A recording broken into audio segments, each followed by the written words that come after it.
నారా లోకేష్ బాబు గారి యువగళం ప్రతి ఒక్కళ్ళు చూశారు.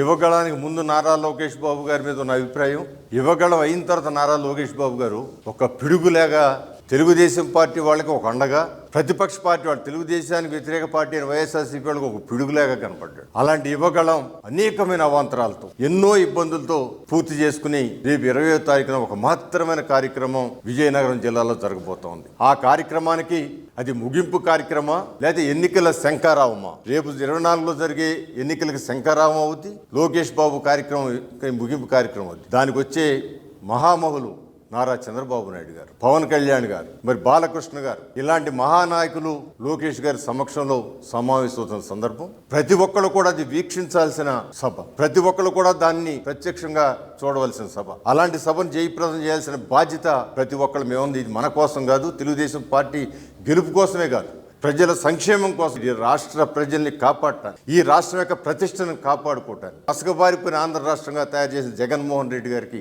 వ్యతిరేకంగా పోరాడే ఈ యుద్ధం మహాయుద్ధంగా భావించి ప్రతి ఒక్కరు కూడా ఆ కార్యక్రమాన్ని రావాలా. ప్రతి ఒక్కళ్ళు వ్యక్తిగతంగా వాళ్ళు వచ్చి ఆ కార్యక్రమాన్ని వీక్షించి మీకు అండగా మేము ఉన్నామని చెప్పి ఆ నాయకులకు చెప్పాల్సిన కనీసమైన బాధ్యత ప్రతి ఒక్కరి మీద ఉంది. ఈ కార్యక్రమాన్ని జయప్రదం చేయండి.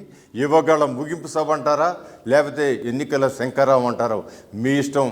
బట్ మన రాష్ట్రాన్ని కాపాడుకోవాల్సిన కనీసమైన బాధ్యత ప్రతి పౌరుడి మీద ఉంది. ఆ బాధ్యతని ఈ కార్యక్రమంతో మొదలుపెట్టని తెలియజేస్తున్నాను.